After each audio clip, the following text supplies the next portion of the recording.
The news coming up in bulletin. Minority leader accuses ECG customs officials of selling missing cables at the port. Why is Great Stokonu still in office? Black Rasta President Muhammad. Agric Ministry Cocoa documents reveal $15 million and $44 million. Kofi Adome's ICE incident. Why is the police silent? MC Yabua asked.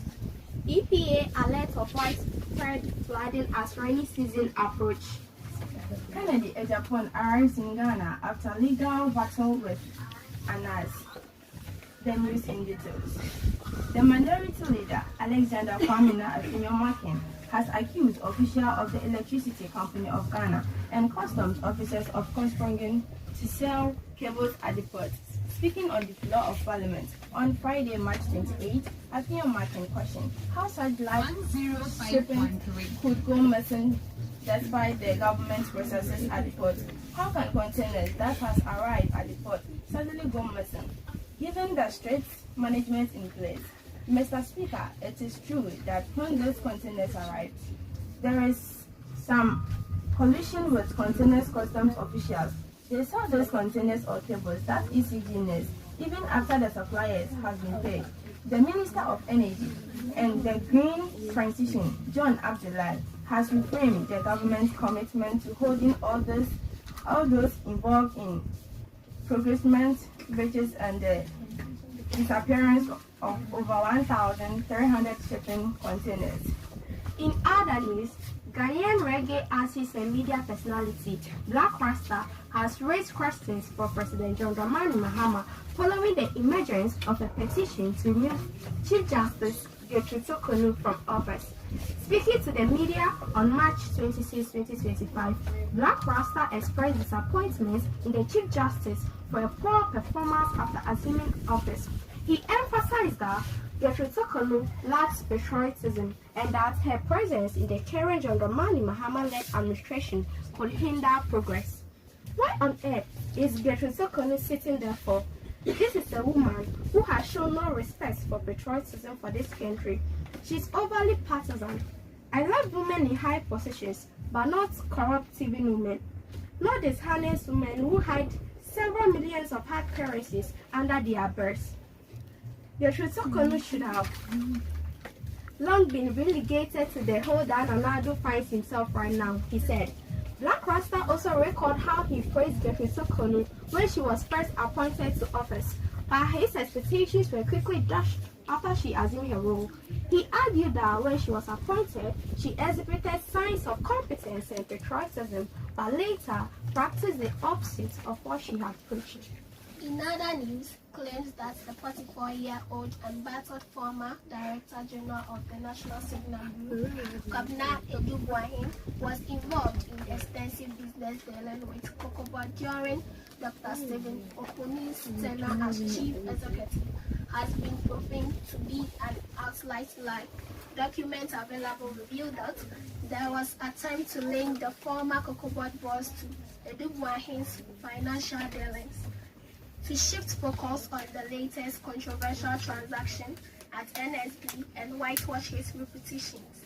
According to official records, the first time Edubuahin's fertilizer company, Gofit Limited, secured a contract with Cocoa Board was in 2024, long after Dr. Oponis had left office and was undergoing a criminal trial under the Akufo-Addo government. The contract of the supply of medical cocoa fertilizer was awarded in October 2024, following approval from the Public Procurement Authority. The agreement was for 300,000 bags of 50-gram granular fertilizer for $15,750,000. Former Assistant Central MP Kennedy Ejapon has arrived in the country amid the Buhaha surrounding his legal dispute with renowned investigative journalist Ameyo Anas. The outspoken former lawmaker touches down in the country on Thursday, March 27, 2025, with his wife to a reason welcomed by fans and supporters of the new patriotic party.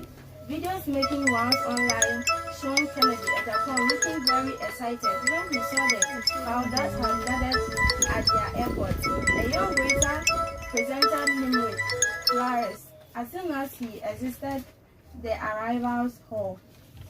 In other news, ex-Ghanaian actress Akufa Ejani has spoken for the first time about the controversies surrounding the appointments of fellow actors Kafui Danko Pecha and James Gardner to the Ghana Film Authority. In an interview with the media, Akufa Ejani stated that she is not interested in the position of Executive Secretary at the National Film Authority, contrary to speculation on social media. She explained that although she initially submitted her CV for consideration, she later changed her mind and personally informed President John Dramani Mahama to withdraw her application. I submitted my CV to the president, but as I said, you can't tell the president what to do. Also, the fact that I didn't get a position is no big deal at all.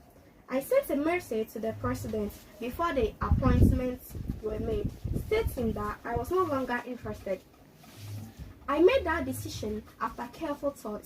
I realized that it wasn't something I wanted at all. I only submitted my CV due to pressure from industry players, she said. Akufa Ejani also debunked claims that she is vying for Kafui Danko Pecha's position.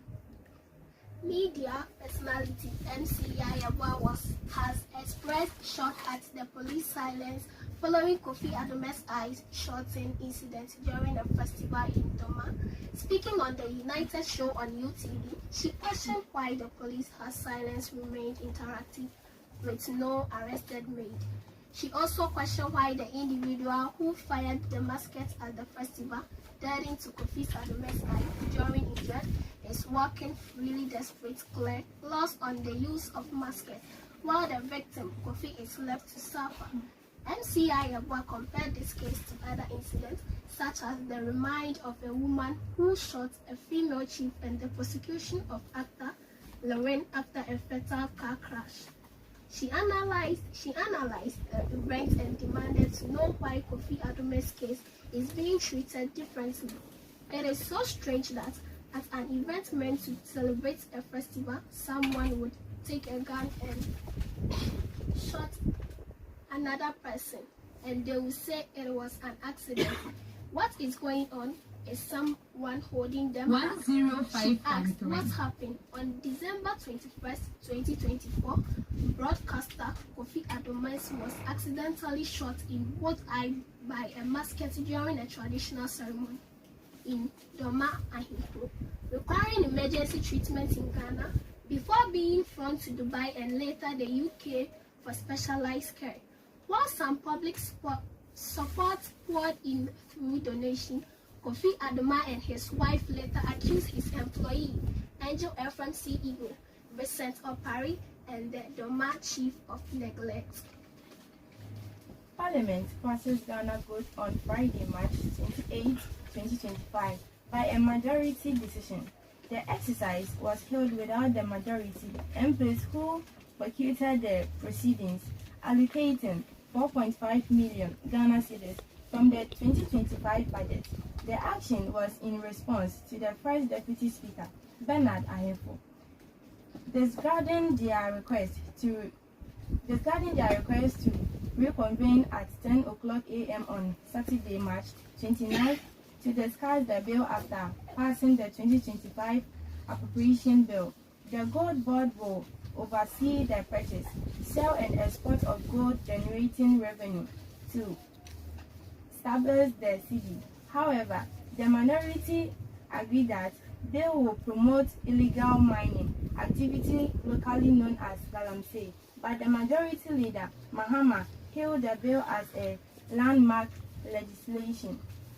Moreover, the Environmental Protection Authority has issued a warning about potential widespread flooding in several regions as the rainy season draws near.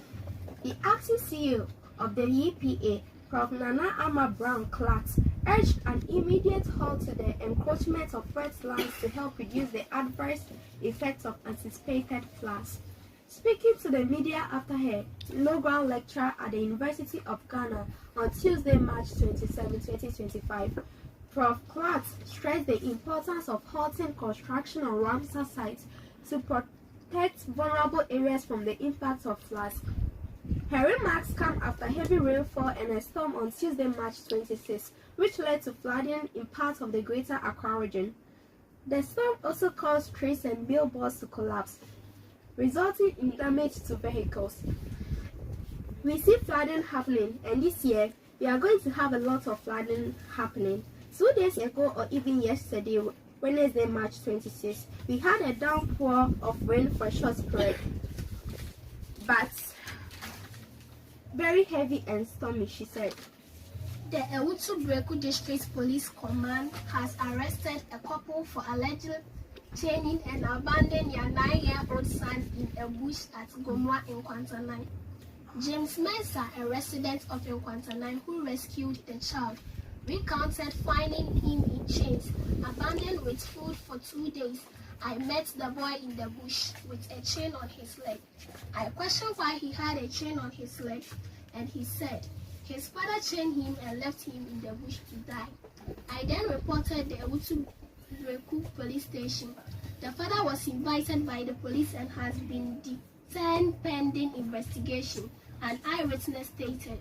According to the report, the suspects, Bismarck Odai, 35, and Xavier Atta, 33, went into hiding after the incident, but were later apprehended by the police to arrest with investigation. The boy revealed that his punishment stated from arriving late to school.